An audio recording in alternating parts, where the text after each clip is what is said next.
Hola, son las 3 de la tarde y estás aquí con Rayo del Sol en KCAW Sitka.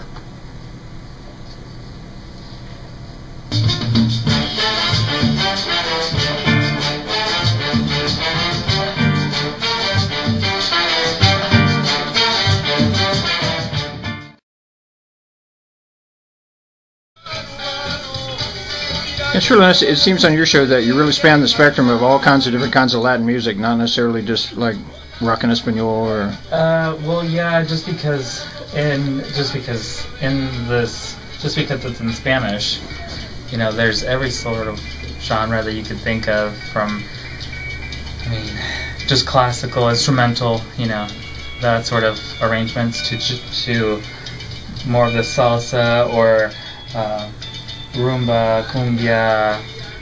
I mean, there's so many different genres within different countries. There's different from the north and south, you know, traditional music, folk music.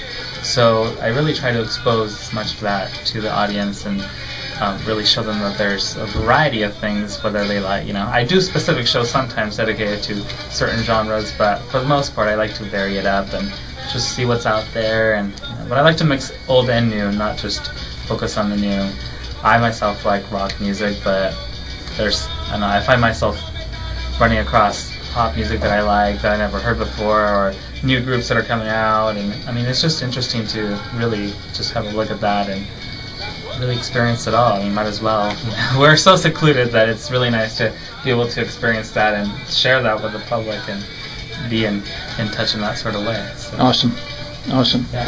Seems like the music always flows well together, even if you do hop around old, new. I try every now and then. It's a little drastic, but I try and match it up a little bit, so at least it doesn't sound so different when you switch back and forth. But I mean, I try my best. Yeah. You always have it's a hit or miss sometimes, but it's worth it. It's fun.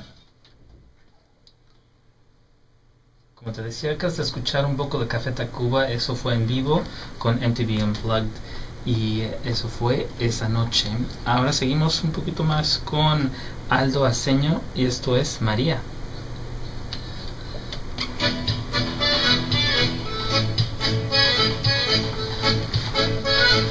Do you script your music? I mean, do you have a playlist that you work from, or do you come in and you have a bunch of stuff and you can just kind of... Sometimes I do. Sometimes if I hear things on my off time and, you know, think about, oh, well, maybe I'll build my show around that. But sometimes I just like to come in and see what I can find and put together. Sometimes it turns out to be the best. I mean, sometimes it's just like, maybe that was a little too random. But it works really well, and it makes me, you know, gives me a little kind of adrenaline trying to find things, and makes the show kind of fun to try and mash things together and make sure that they work. But it's interesting, it's fun. I mean, like I said, it's just nice to have that library available, so I can really, I mean, I have a big selection to choose from, so you're bound to find something good. But it's just trying to keep that flow going. Sometimes you can have a little lull in the middle of the show, but then I try to pick it up at the end, so work it in somehow. Did you discover any new groups when you went down to Guadalajara this time? No, this time I went to a more traditional area, so I did the more traditional thing where, you know, we went and listened to live mariachi music and, you know, had them play a bunch of songs for us and kind of experience it that way, and it was a lot of fun because normally I don't get to do that, so it was really a nice treat to just be able to sit there and enjoy that atmosphere. It's just really overwhelming, you know. You're sitting in buildings that are colonial style that have been there for hundreds of years, and it's really a neat experience because those people have done that for years. They've been playing there in bands, you know, in those little restaurants and stuff, so it's really interesting to go and see, and it's just out in the open air, and it's just a really neat experience. So that's what I did more, was listen to mariachi music this time around. Well, have you played any Molotov lately?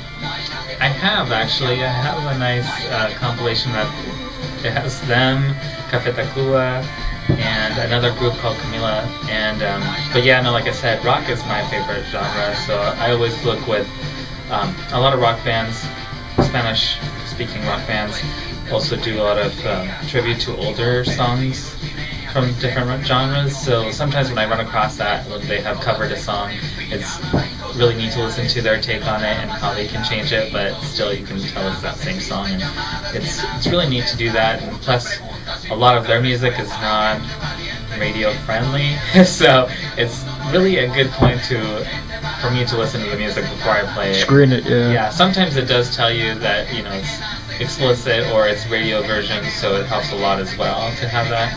But it does always help to listen to it before you play, because you just never know. And I have run across that, so it's not always a fun experience. It's just like, oh, how did I, how did that one get by? But it's still, like I said, it keeps you on your toes, and you're definitely on top of a lot of things going on at once, and making sure that everything keeps on running smoothly, and hopefully you don't end up with a lot of dead air. So, yeah. So, a newer group maybe covering it like an old song by Caifanes or something like that. Or no, I just did one recently, and it really just it's amazing how it can just bring that song back into the mainstream, and a whole new generation appreciates it just because this new group has recovered it, and it's pretty amazing. It's just it just goes to show how much music can transcend throughout generations. It just depends on the artist who covers it, but yeah.